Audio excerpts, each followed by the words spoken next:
sell the thing. The DST is a way to avoid the 1031 and not have to suffer the time penalty. Our career during different tax periods, we've seen, these tax avoidance, tax minimization, offshore, all these different strategies undertaken to minimize or avoid taxes. And then I can tell you that, some of them are just not worth the trouble. And so I was skeptical. Admittedly, I was skeptical. I thought, oh yeah, here we go, another one of these, right? And then they say, no, it really is different, right? So look more closely. We looked more closely. We had, honestly, 2 years of conversations. 2 years. Now, we were being due diligence at the same time that we were doing due diligence, but 2 years is a long time to be, sort of flirting with the idea of and getting to know the people and getting to really understand the transaction. Yeah, long story short, we got comfortable, although we are not tax attorneys, lawyers, or estate planning attorneys, that at least, from an investment perspective, that, it made sense to sell a highly appreciated asset, get liquid, hold that in this type of a deferred or installment sale type of instrument, and then just be in a position then to do the most important thing. I'm probably stealing your next question, which is time. They say, well, you can't make more time. You can. The Deferred Sales Trust, in a way, allows you to lengthen the investment time horizon for those assets after getting liquid, but before having to feel the tax impact. And from an investment manager's perspective, time horizon is the most important element in investing. Hello, everybody. Welcome. How are we doing today? It's happy Friday to you, wherever you may be. I'm excited for another Deferred Sales Trust Capital Gains Tax Solutions Mastermind Deferred Sales Trust Masterclass, where we're going to go through what the Deferred Sales Trust is, how it can change your life or change your clients' lives through advanced exit planning, and some of the deal stories that are actually closing. That's typically what we do. We kind of cover three things, like the vision of what we're talking about here, the deal stories that are actually closing, and some live deals that we're going through right now, so we can really help you understand, what's happening, and so you can get a flavor for closing your own deals, either yourself or for your clients. Then we also open it up for questions for anyone who might have questions, and so we have a couple beliefs around here, and one of them is that most high net worth individuals and those who help them, they struggle with clarifying their capital gains tax deferral options, and not having a clear plan really is the enemy. Because if you don't have a clear plan, it's hard to know. It's hard to know what to do when you go to exit such a highly appreciated asset. Our minimum deal size, by the way, is $1 million net proceeds, $1 million gain, and oftentimes people are finding us in the the 11th hour, the 12th hour. They are looking at closing soon. They have a huge tax liability, and they're not sure if this thing is real, if this thing is going to fit their needs, if it's going to solve their pain, if it's going to move them towards what they're trying to accomplish with the purpose for their wealth. And so our goal is just to try to be as transparent and as helpful as we possibly can with what we know and what we've been able to accomplish for our clients, and so that you can too feel confident about this, and so you can create and preserve more wealth and not get hammered by tax. This tax is a large amount, right? Depending on what state you live in and what kind of depreciation you received on the asset that you're selling, it's 25 is typically pretty much the minimum of the gain, 25%, up to much as 50%. And so you have to ask yourself, if you work so hard, or you're so smart to invest in what you've invested in, and now you're looking at selling and of the gain, if you don't have a good plan that honestly takes, I would say, 5 to 10 hours to put together with our team, right? And with the due diligence and talking with the clients' references that we have and the banks and financial advisor and working with your CPA and all those things, 5 to 10 hours to be able to defer 25 to 50% of your gain. That's pretty incredible, right? How long is it taking you to either save and invest into that cryptocurrency or that primary home or that business, and over all the blood, sweat, and tears for 5, 10, 20, 30 years, and now you're looking to exit. If you can develop a plan in 5 to 10 hours with our team, with your team, by the way, no cost, no obligation, what would that mean to you and your family legacy? What would that mean to you for your wealth? What would it mean for your retirement? And the other major freedoms that the Deferred Sales Trust offers, which I think is the unique skill set that, or unique value proposition that nothing else we found offers at this point that has a proven track record like the Deferred Sales Trust does. And not only location freedom, but that's as well as time freedom, that's entrepreneurial freedom, that's 1031 exchange freedom, and not having to feel trapped by the 1031 exchange. That's you probably have already achieved some sort of financial freedom if you're selling highly appreciated assets, but you may not have the time and the energy to enjoy it because you're in the business, or you're in the real estate, or the real estate is really highly appreciated, but your cash flow is not as sufficient as you'd like it to be, right? So you're looking for ways to harvest that gain. You're looking for ways to replant that equity, and you're looking for that cash flow perhaps to increase. And in our average deal, we're increasing cash flow by 30, 40, 50% or more. So if someone has, let's say, $100,000 of cash flow currently with their asset, with the Deferred Sales Trust, and we were able to diversify and increase the cash flow, sometimes it can be as high as $150,000, right? Which is pretty awesome, right? You can sell something now that perhaps has taken up your time, energy, your stress, and it's limiting you to a location, it's limiting you to a business, it's limiting you to an investment, and now you can diversify that, increase your cash flow. And so the main thing to ask yourself is, or for your client, if you're asking your client, is what is the pain that you're incurring right now? Where are you at right now? And then what does that look like, and why are you there, right? And the pain could just be, hey, I just want to retire, or the pain could be, I want to be able to sell my high-end primary home and relocate or diversify my wealth. And then where are you trying to go? And what does that look like? And part of the Deferred Sales Trust is we can give you these freedoms. We can customize it to your needs. And that's why we're so excited about it. That's why we focus like a laser on that one strategy. And there's other strategies too, like the 1031 exchange, the Delaware Statutory Trust, there's Charitable Ranger Trust, and those have their positions in their place as well. We work with professionals to execute those. But the Deferred Sales Trust, we believe, can provide so many things, especially in times like this. That being said, I'm joined by some amazing strategic alliances, and in fact, if not the number one, one of the top financial advisors in the country. He's a CFP. He's amazing. His name is Jake Mellor. Jake, how you doing today? You with us? I'm doing very well, Brett. Thank you for that introduction. And it's always good to be Friday. Not only do we have the weekend following us, but we have this great panel discussion where we can talk with business owners, real estate investors, investors of many different things, from crypto to they own water rights or racehorses. And so even though we talk about the DST every Friday, the stories are always different. And the questions that we get, we have to answer in a very customized and specific way based on the people here in the room with us. So happy to be here. Absolutely, and happy to have you here. And we might also have co-hosts of the Capital Gains Tax Solutions podcast. If you haven't checked that out, check that out on iTunes, and also our YouTube channel, Capital Gains Tax Solutions, where we bring on amazing guests like Jake Mellor and other CPAs and commercial real estate experts, crypto experts, and we talk about building wealth, leadership. We talk about exiting, well with the Deferred Sales Trust, all of those things. That's Capital Gains Tax Solutions podcast. You should subscribe to that. But my co-host is Piers York. He helps to run the show. He's a Newport Beach real estate specialist, commercial and luxury. And Piers, are you in the house? He may not be here. He's on the beach today, so that's okay. But let's a shout out for Piers. That being said, so we're going to talk about a couple deal stories now.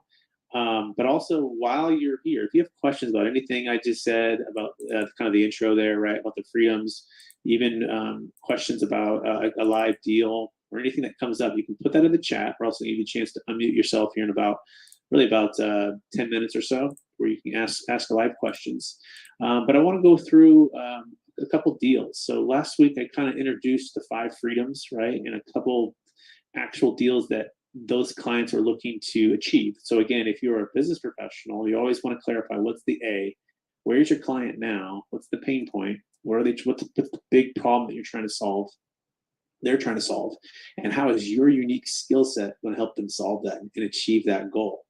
And this has to do with the location freedom. It's this first deal story that I'll talk about today, and that had to do with a client who was selling a high-end primary luxury home in Palo Alto. And he had lived there for over 20 years, and he was looking at a huge gain, and his kids are all gone. So he's single at this point. Kids are gone, 6 kids, and he's in this big house. And he is the classic example of real estate rich, And then as far as the cash flow from passive assets, it was more like, very low cash flow, because he's living in the house that's worth, about over $8 million. But he's a single guy. He's like, oh, my kids are gone. He goes, but if I sell them, I'm going to get hammered with tax. So he just, and he's like, I don't want to rent it out. It's not a great rental either. Right. But he goes, I don't know what to do. You know what to do. And so he just didn't sell. He couldn't sell. In fact, he had debt, and he had so much gain that after his tax and after his debt payoff, he's looking at walking away with next to like nothing. So he's like, I'm trapped, Brett. Can you provide with me not only some cash flow freedom from this deal? Can you provide me location freedom? Because I also want to, guess what, move out of California. Surprise, surprise. A lot of people moving out of California these days, and he wants to relocate to a little bit lower tax state, and also next to some family in Nevada. That doesn't touch home at all, does it, Brett? Want to move out of California? Yeah, it's really the tax flow, situation a lot of people are in. It's not just the cash flow that they're looking at. It's also like, hey, now the tax flow pendulum is starting to swing, greater than, or at least closer to the cash flow pendulum, which is always everyone's always talking cash flow, but more and more, because the government continues to spend and increase their appetite, it seems like they're slowing down at all. They're increasing the taxes, so you got to have a tax flow plan. So that was part of this tax flow plan. It's part of why we talked about the Deferred Sales Trust. What's cool about it is you can not only sell and have that location freedom, he can move where he wants, but as he receives payments from the trust, he's able to receive them in Nevada once he established Nevada residency. Now, Jake, talk about that so people don't get confused, because some people might think, well, does that mean I can pay my capital gains tax in Nevada? So, Jake, walk through that scenario. If someone were to sell, let's even say a New York or another high tax state like Pennsylvania or Massachusetts, and they're looking at maybe relocating to like Florida, how would the capital gains tax be treated, and how would the ordinary income tax from the interest payments be treated from the trust? Absolutely. So we have to understand where the asset has nexus. So if it's real estate, like a personal residence or a multifamily, what have you, in the state of California, and even though you're moving somewhere else, or you might live somewhere else, but the properties are there, California will reach back at any time in the future when recording in progress, when that transaction actually is taxable, whether it's now or down the road or whenever, and they'll say, hey, that happened in my state and you owe me my piece, right? And so if it's capital gains, that's highest capital gains tax rate right now is 20%. Some assets are also taxed the Medicare tax, or the Obama tax as it's commonly known, which is an additional 3.8. And then the states, so should it be a California property again, the states oftentimes don't recognize more preferential capital gains rates. They'll tax you at their state income rate. And so in the state of California, that could be as high as 13.3%.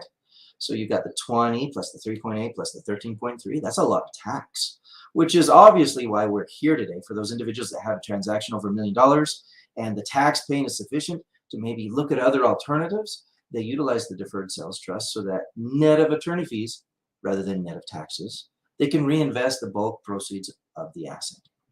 Perfect. Great answer, Jake. That was precise, right? So the key is, what state are you residing in when you sold the asset? What was the nexus of the asset, right? So talk to your CP about that. But let's say you live in New York or California, that cap gains tax is going to follow you, right? No matter where you move, if and when you actually dip into the principal. Now, structurally or strategically, we mostly structure our deals with the principal staying intact. We call it the golden goose. And it's going to lay the golden egg. The golden egg is what? The interest. What is the interest payment? Typically about 5 to 8%. So let's say on $1 million, 5% is about $50,000 of interest payments. And most of our clients will just live off of that interest or a portion of that interest. And they'll pay ordinary income tax. But let's say they move to a state like Florida, Texas, or Nevada, where there's no state income tax. They're able to save some on that income tax. That's pretty cool, right? But should they dip into the principal, the million, the golden goose, right? They're going to pay cap gains tax on that. It's never going to go away, right? Because otherwise, someone like a Elon Musk or let's say Steve Jobs would have just could have just moved to like a Puerto Rico and just sold. So that doesn't make sense. So make sure you get those two lined up. But the overall point of that concept is what's called some little more tax flow planning in some strategic income when you receive it, where you receive it. The other thing to notice as well, we have clients. In fact, Jake and I would just close a deal out of Florida. It's about an $8 million sale for a healthcare company. Very successful doctor, and she's going to be staying on with the company for a couple of years. And this is called an earnout. This is very common for large merger and acquisition deals, where the founder or the owner of the company, they say, hey, we need your expertise. We need you to make sure that this thing actually goes the way you said it's going to go on paper. And we don't want you just to walk away and the company to not perform. So you need to stay on. So they say, no problem. And they pay them a salary, sometimes even a higher salary. They negotiate a big deal. In other words, they sell this big asset, and hers is about 8 million, huge asset, right? And it's, let's say it's 8%. It's a lot of income, but she's still making a very high income. She's not fully retired yet. And over the next couple of years, she's going to work for this company. Well, guess what we do? We structure the note payment to be 2 or 3 years from now, right? When she's actually going to be retiring. That's pretty cool, right? So in other words, it's like an IRA, in that the interest is accruing and building, and she's not being taxed on it. It's income tax deferral and capital gains tax deferral. It's in a deferral state while she's still a high income earner. And then guess what? In a couple of years, she actually, let's say, retires or earns that earnout. And at that point, her income drops to zero, right, or close to it. And that's when she turns on the trust to replace her income. So in the meantime, she's been earning and using the rule of compounding interest, or law of compounding interest, which states that we can earn about 7% compounding over any, let's say, over any 10-year period of time. We can double that amount. So let's imagine it was an $8 million sale, and all $8 million goes into the trust. And she's just saying, hey, delay the payments for a couple of years. She's able to use that compounding interest effect, right?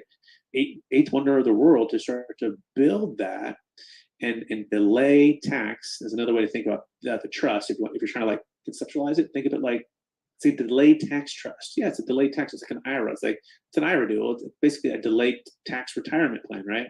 In this scenario, we're like a delayed tax exit retirement plan, right? So she's delaying that. She's waiting, and then she's going to start receiving income when it makes sense for her. And we call that the tax flow game, right? All strategically aligning with her goals and what she's trying to accomplish, which, again, I'm going to go back to that. Where are you at right now? If you're trying to sell something and you're looking at the deferred sales trust for yourself, what is the pain point? And then what's the pleasure, or what's the outcome? Where are you trying to go? Right? And then what tool, what team specifically is going to help you to accomplish that? And that's what we love to do. We don't have my Rubik's Cube today. Today I'm actually in Kona, Hawaii, if anyone's wondering, if you hear those birds in the background. So the ocean is like somewhere back there, over the top. But here with the family for 2 weeks. And so I'll actually be shooting here a lot next week as well. But for some people, it's retiring to like a Kona, Hawaii, right? In fact, I had some clients who sold out of San Francisco a duplex and a primary home, and that was their dream. And they were real estate rich. They were cash flow, lower than they wanted to be, and they were highly appreciated. So they sold, used the deferred sales trust. It was actually the first one that I know where it was a combo, where it was a duplex. And so they did the deferred sales trust for each side, primary part of the duplex, and then the investment part. And then they were able to put it all into one place, put it in their scenario. They wanted to put it in investment grade securities. They didn't really want to own real estate. They weren't really real estate people. They kind of accidentally fell into that deal a long time ago, and the value went up. And then they used the deferred sales trust, but they actually moved to here, to Kona, Hawaii. I'm going to try to get together with him this week. I've actually still never met him. It was all through COVID when everything happened, and we kind of did Zooms and calls. But that was their dream. They said, hey, how do we get out of San Francisco? How do we get out of California? How do we get out of the fast-paced big city into a slower-paced place? How do we use our tax flow planning with the deferred sales trust to accomplish that? So we've talked about time freedom. We've talked about location freedom. We talked about some tax flow planning. And again, as you had questions or thoughts or comments, you can put them in the chat. What's your first name, where you're from, and what question you might have. We're going to want to answer those. We don't want you to lose your questions as you have them, because Jake and I can talk a lot, and we don't want you to lose those thoughts. So make sure you put those in the chat. But Jake, any thoughts or comments on anything I just said, or anything you want to add to that? I think one of the wonderful things is that we help enable people to do what they're hoping to accomplish. A lot of times there are other people that just don't understand or have these tools, and they're forcing other products or tools or services to try and accomplish what they wish to, and it's not as efficient. And so having all the tools in your tool belt and having all the resources available to you and all the experts at your fingertips oftentimes enables people to have a more favorable outcome. Just everything that you mentioned, Brett, reverted back to what the client's goals and objectives were. And the deferred sales trust was just a tool that enabled them to do it more efficiently from the tax flow as well as from the investment rate of return. Excellent. So let's talk about another one. It's entrepreneurial freedom, because you might be here and you're saying, well, Brett, I'm not looking to retire to Kona. Like I'm actually doing really well as an entrepreneur with my income, and I don't really want to be passive. Like, I actually want to be very entrepreneur and active. I want to buy and own real estate of my own, develop a new business, have a startup company. Well, guess what the deferred sales trust also gives you? I mean, you can be completely passive and retired, but you can be very active, right, and entrepreneurial. So I call this the entrepreneurial freedom. And I think this is so important to understand this concept. In fact, without this entrepreneurial freedom, I wouldn't even be here. I wouldn't have launched capital gains tax solutions. And I would think I would still just be, selling commercial real estate, doing just traditional 1031 exchanges, maybe doing a few Delaware statutory trusts, and that's all great, but this fact to be able to be entrepreneurial freedom changes everything. And I feel like this is what makes it go from Blockbuster to Netflix. Blockbuster being kind of the old way of exit planning and giving you, some outcomes. Like 1031 exchange gives you some really good outcomes in the sense that it can give you a tax deferral, and you can get what's called a stepped up basis upon death. And that's great, but it's only with investment real estate, and it's only within 45 days to identify, 180 days to close, and you cannot diversify into other types of assets, and you can't diversify either, right? And that's part of the challenge, which a lot of people are facing right now. They're looking at these 1031 exchanges and going, "This makes 0 sense. My interest rate was 3.5 a year ago, and now it's like 6."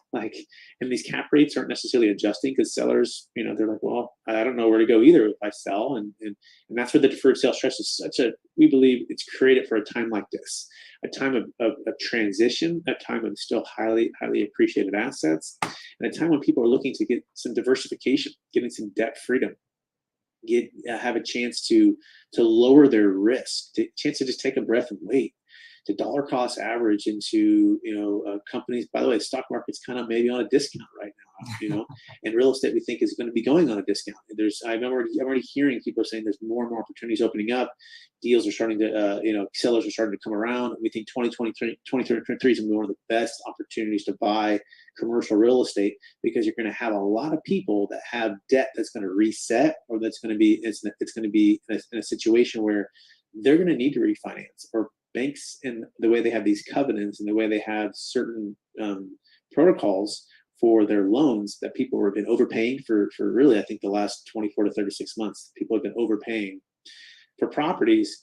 Now the tide's coming out, and like Warren Buffett says, they're going to say, who's been skinny dipping, right? And these opportunities are going to come up. So all this being said, the deferred sales trust is perfect, because not only can you sell, but you don't have to do the 1031 exchange, but you can be an entrepreneur again. You can get all of your cash on the sideline. I picture it like Shark Tank, Jake, where we're all sitting here, and I say we, I mean like all of our clients and ourselves, right? And we've got the leverage, right? We're sitting on this side of the table because we have the deferred sales trust. And now we can be the entrepreneur that the people are lining up, the people at the deals, and they're saying, hey, buy my deal, invest in my thing. And we can say, yeah, we got the opportunity to do it because our funds are liquid, they're diversified, and they're ready to go. And those deals are going to be business deals. They're going to be real estate investment. They're going to be crypto opportunities. There's going to be startup opportunities. So Jake, talk about the deal that we did for our client who worked for a tech company and sold crypto, and how she was able to use the entrepreneurial freedom of the deferred sales trust to accomplish her goal. Absolutely. And again, this comes back to, what does the client want to have accomplished, or what are they dreaming to be able to do, but sometimes don't realize that it's possible. And this is exactly this client's story. She worked for Google, and for a very long period of time was very happy and content to be on the software side, doing her job, going to work every day, punching in the time clock, doing their thing, right? And then one day she realized that, having been 13 years ago, she put a substantial amount, like 50,000, into Bitcoin, and it had gone up to 50, and 50 meant 50 million. She decided that she didn't need to work at Google anymore. It just wasn't a need. And she didn't have a passion for it. She did have a passion for a few other things. She sent out an investigator to find what would be the most efficient way to help her sell out of crypto, sell out of Bitcoin. And this investigator found us. After several different discussions, we found out that she also had a passion project that she never thought she'd be able to realize. But because of us being able to defer taxes, she was able, not when it was at its highest point, but a little bit before, because we weren't being greedy, right? She was able to liquidate some of her crypto when it was sufficiently high and have enough money put into investments that produce dividends and different things that allow her to have a monthly income. Meanwhile, investing with a high school best friend in a passion project that also has a cash flow. It's an application that helps students in India who are behind in school catch up. And it's doing very, very well. And that is something that she felt like she just could never get to because she'd have to pay taxes on everything now.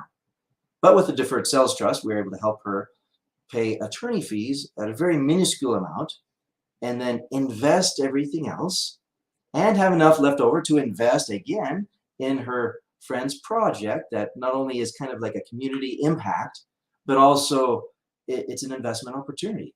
And so we were able to help her accomplish goals that she didn't even think were possible. And we were able to do that because we addressed what her needs were. And we helped her accomplish things not only from a rate of return, not only from a cash flow, but also from a tax flow perspective.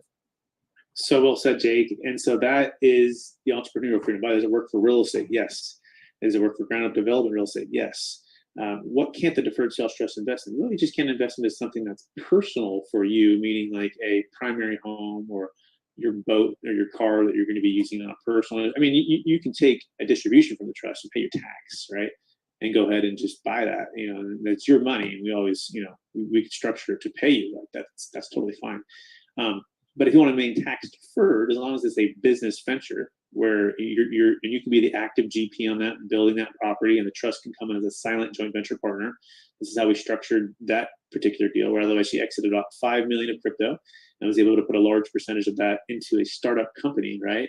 So we call it the go fund yourself, or, you know, instead of having to get a bank, you know, or get another investor, the trust itself that owes her the money became the investor, the silent joint venture partner. And so we structure the deals to be able to make it as entrepreneurial free as you can. And then her scenario, she's in California. That's a huge tax. The tax deferral was about 1.85 million. Okay, so that's the beauty of this. So we're using the government's money, by the way, that's owed to them to invest into something that's going to create more jobs and more income and more tax revenue as well. So that's how they went on this, if you're wondering. And by the way, track record for the Deferred Sales Trust, 26 years, thousands of closes, billions under management, over 20 no change audits, formal and individual audits, all tens of thousands of tax returns, batting 1,000. There's lifetime audit defense that's provided. It's all there. It cost about 1.5% to set up. So back to Jake's point, the small percentage. Let's say you had $1 million exit, cost about $15,000 to set up on a one-time fee basis. Then it's about $15,000 to $20,000 on a recurring basis for Jake and I, as the trustee and Jake as the financial advisor, collectively to manage it. Now, we typically are netting around, 6, 7, 8% net of those 1.5% to 2% on a recurring fee basis. So let's say it's $1 million at 8%, that's $80,000. Typically, over any 10-year term, earning about 9.5 to 10. Past performance, not a guarantee of future results, but we got to go make that money and earn that. But if you're deferring 25 to 50%, we're already way ahead of the game. And so that's how we do the math here. That's why we have $1 million net proceeds, $1 million gain. It's got to be large enough to have enough pain, or enough gain, if you will, and that gain has enough tax to make this work. That being said, we're going to open up for questions now for anybody. You can type it in the chat. You can also unmute yourself and just say hello to us. Say your first name, where you're from, and what question that you have. It could be a live deal. It could be a comment as well.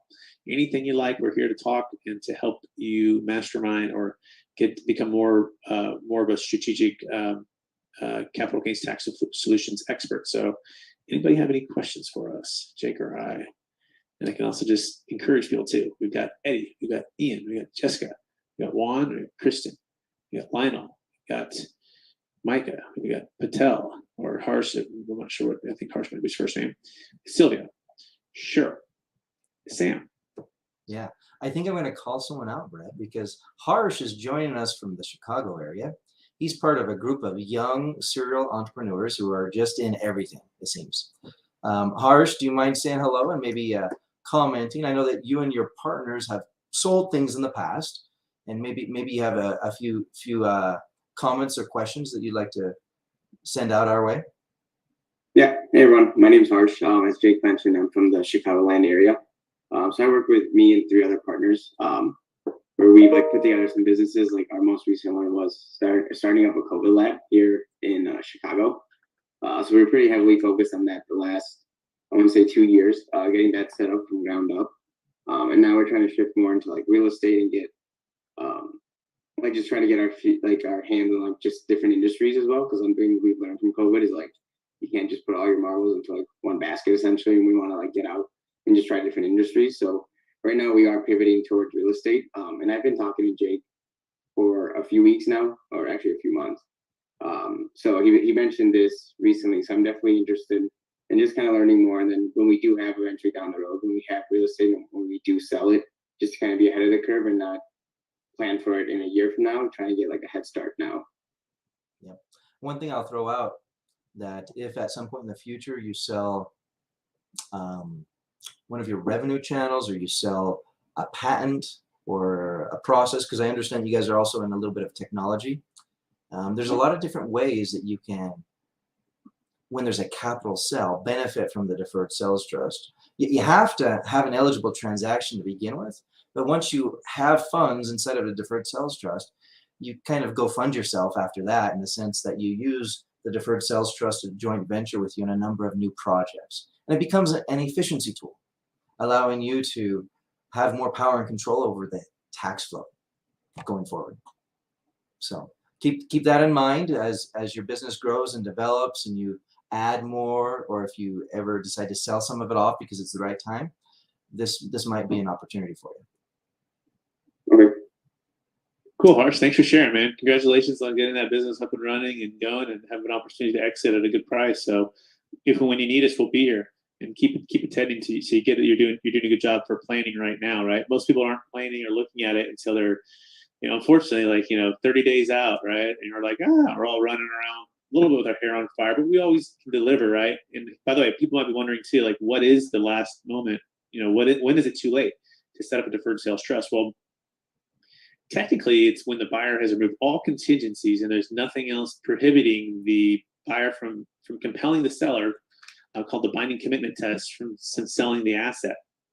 That means it's too late unless you're selling an investment property, and then you might be going to a 1031 qualified intermediary, and that opens up 2 other windows, basically like day 45 or day 180, depending on how what you've identified and where you're at in that process. So ideally, you set it up well before you even go into contract, or you list it to sell, or you're entertaining offers, right? That's ideal. And by the way, work on a conditional basis where we set it up and get everything ready to go. And for some reason you find a 1031, or you decide not to use the deferred sales trust, no problem. You don't owe us anything. But technically, we need to set it up prior to. The worst calls we have is when people are, hey, I just sold last week. Oh, gosh, I just found you. I've got $1 million in tax. Can I still set it up? And I'm like, so sorry, we can't. Right. In fact, I had a call yesterday from New York. They're like, yeah, we're closing on the house tomorrow. I'm like, tomorrow? They're like, yeah. They're like, can we use the deferred sales trust? I go, is that a primary? They said, yeah. I said, sorry, you can't, right? We can't help you. Had you been a 1031, you could send your funds to a qualified intermediary, and then we could, on day 45, use the deferred sales trust. And so that is kind of the timing aspect there. So be with us early, connect with us like you're doing now, Harsh. I think it's great. So that's the timing of the deferred sales trust. Who else might have any questions for us? Maybe Sam, maybe Kristen. Hi, Kristen. Nice to see you. Yeah, I've got a couple questions if you don't mind. So one of them is, if we have a client that has sold their business already, but it's on an installment sale, and the installment note is for $1 million and it's going to pay in January, is the deferred sales trust anything we can use? Can you transfer an installment note to a deferred sales trust? It all depends. However, generally speaking, yes. So we'd have to see kind of x-ray of the deal, how the installment sale was structured, what it was structured from, what entity that was selling the asset, But generally speaking, yes, we can basically extend this installment time. This is a great point, right? So, and by the way, the essence or actually the foundation of the deferred sales trust is just an installment sale. The difference here, Christian's client sold on installment to the buyer, right? And the difference is now, and this is why traditional installment sales are blockbuster, right? Because this person's going to pay off in January, which all of a sudden the client's like, well, I got a couple months, or I don't know how many, maybe it's a year or two since they've sold the business, and all of a sudden they're going to pay, I'm going to pay tax anyway. So most people like to not do installment sales. I mean, they kick the can a little bit. So think of this as an installment sale Netflix version, because now we can move the asset to the trust, and now we can extend that installment sale for 10 more years. And every 10 years you can renew for 10 more years. And this is also what gives me comfort in the actual legal aspect of the structure, because it's based upon an installment sale, a seller carryback. We all know that. It's simple, actually. But whenever we bring in a third-party trustee, that's my role, and the trust, that's the part where it's just new for people. And they go, whoa, well, that's just a little bit different. It's 3 parties now versus just one. My collateral is not just the business or the asset that I sold. No, it's even better. Your collateral can be secured against the biggest companies in the world. It can be secured against your new business, your new assets, your new ventures. You know, it can be secured and diversified and dollar cost average. That's why it's Netflix. So yes, we can likely help. But I would say, Christian, let's get together now, right? Because we're gonna have Jake and I are gonna have in the tax hearing have a very busy November and December. There's a lot of people exiting right now while the market is still, let's say, relatively holding on. So just get with us early. Let's review it. Let's have a consultation, okay? Okay, and then I have another question. Is there ever a time, so I have a client that's going to be selling $5 million worth of land. And he wants to use a part of it to build a home, a personal residence. So is there ever a time when we would do like a 1031 on part and then the deferred sales trust on the other part, or would we just do the whole deal as a deferred sales trust and take out what you need when you need it? It's a great question. I'll answer the first part and let Jane answer the second part. So it all depends. So if they're trying to accomplish a portion of it, which would be boot, by the way, it'd be boot regardless. If it's a 1031, you're taking $1 million to go, let's say, build a home or buy your primary home, it's going to be boot for that. It's also going to be boot for the deferred sales trust. Okay. So to the extent that they need or want some capital, that's fine. What we would do is we would just close the deferred sales trust. All of it, let's just say it's $5 million, all into the trust. Let's say they did a partial $3 million 1031. So now we just close $2 million into the trust. And let's just say, mosquitoes out here. Let's just say they needed $1 million for a primary home. Well, we would make a distribution immediately from the trust. They would pay the tax on that. It's boot. And they'd go ahead and they would do whatever they want with it. They paid the tax. So, Jake, did I miss anything there? Anything else you want to add to that? I think you covered that well. Some of these items, if it's not a personal residence, if it's multifamily or something else, we can oftentimes, if there's a mortgage over a debt issue or a debt over basis issue, we can combine a 1031 into a Delaware statutory trust fund with the deferred sales trust and help it help that debt repayment, or get rid of the need to repay that debt, so that the individuals end up with more cash in the DST that they can reinvest. So you're referring to debt on the property, like he has a $700,000 mortgage on the $5 million land. Oftentimes this is incurred when people end up purchasing a property and that establishes their basis. And then later on they refinance it and they use the funds to buy something else. Entrepreneurs do this all the time. They have assets and they leverage them to go buy more assets. If that ends up being more debt than their basis, that has to be paid off prior to the sale, or you can take that debt into some of these highly leveraged instruments that are available in like an Amazon warehouse, what have you, and you can actually, instead of having to pay it off or diminish the actual proceeds that go into the DST, you can just take a little bit of the equity or the proceeds and all of the debt, package it together in one of these accepted packages, 1031 eligible Delaware statutory trust fund, and then you end up with substantially more in your deferred sales trust for reinvestment purposes into other assets. Okay, got it. Thank you. Yeah, that's called debt over basis. And so here are the key facts. Like, what are you selling for? Let's say $5 million. What's the debt? Let's say $700,000. Let's say the basis is 0. So that $700,000 debt over the basis of 0, that needs to be replaced or it's going to be treated as ordinary income tax. So it's one of the Achilles heels, if you will, of the deferred sales trust, and that we cannot defer capital gains tax and depreciation recapture to the extent that the debt on the asset that you're selling is above your basis. So like Jake said, there's two options. Option one, just pay down the debt prior to the close of escrow. So it cannot be at the close of escrow. You need to pay it, let's say, a month before escrow closes, not the closing statement, right? If you do it there, then it's going to be treated as ordinary income tax. Unless, option number two, you're selling an investment property and you can move all of the equity, even though you paid off the debt at closing, to a 1031 qualified intermediary, and then buy an asset via a 1031 exchange with at least $700,000 of debt. So the 1031 basic rules is, sell an asset, buy an asset for equal or greater value. If you sold an asset and it had debt, replace that debt at equal or greater value. If you do those two things, you can be typically in a zero tax situation or a deferral tax situation, right? And so we can combine those. So there's times where we do these Delaware statutory trust deals that have sometimes very high LTVs. By the way, there's a shortage. If anyone knows of any zero coupon deals out there, let Jake or I know, because we can't find any right now. We have clients that are chomping at the bit to get into zero coupon deals that are typically secured against Amazon warehouses that have a very high, or Ford Motor Company, a big company, high LTV, meaning they have like 85% leverage. And so then you're able to use these Delaware deals, like a 15%, let's say, down payment to replace that $700,000 of debt. So in this scenario, 15 on $1 million would be 150,000. So I would say maybe like, I don't know, $80,000 or so would be the equity required to replace that debt. So this is kind of a Rubik's Cube deal, Kristen, and we're happy to go through it with you and your client to make it make sense. But our key is sometimes we're going to use a little bit of each strategy to accomplish the goal, but then also be able to exit some of that capital and pay some tax on that to buy the primary home. Does that make sense? Yes.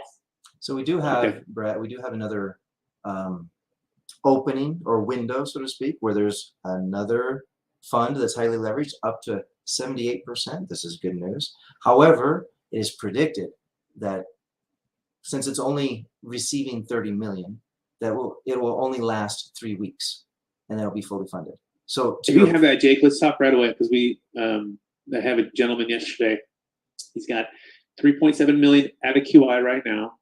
He's got $4 million of debt to replace and scrambling. We have until the 1st of December to identify. So let's talk immediately after this, okay? Sounds good. Because again, that 30 million is going to be gobbled up by other people.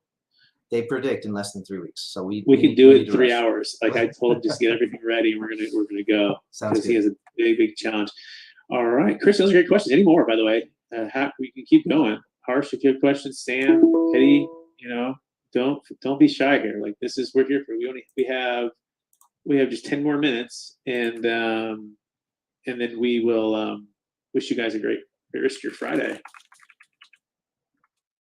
So I have one last one. It's super simple, and you've probably told me this before. So DST at death, they'll step up, but the heirs can step into continuing the income. Does that also mean it's not removed from the value of their estate? Great question. There's 2 deferred sales trusts. And in fact, last week's episode, I think it was last week or the week before, we did an overview of DST 1.0 versus 2.0. 2.0 is also known as DST Plus. They're a little bit different, but they're also similar. DST 1.0, you are correct. The kids do not get a stepped up basis. Why is that? Because they don't own the trust. The trust is not owned by the lender. You've lent the money to the trust. It's an installment sale, right? And so there's no step up in basis to have on something you don't own. What you do own is something called a promissory note. And that promissory note is not step up. There's nothing to step up there. It just continues, and your kids or your heirs can step into your shoes, and you would have that inside of a living trust, and they can continue to tax deferral and to continue to receive the cash. They'll pay tax as they receive it, right? That's where most of our clients will just pass it. And again, they won't dip into the goose that lays the golden egg. They'll live off the interest, but they can, if they want to, just pay their tax. So that's DST 1.0. Now, DST 2.0, heirs are actually, oh, by the way, the 1.0 is inside of your taxable estate, right? So it would be subject to that 40% death tax should you be above and beyond certain amounts.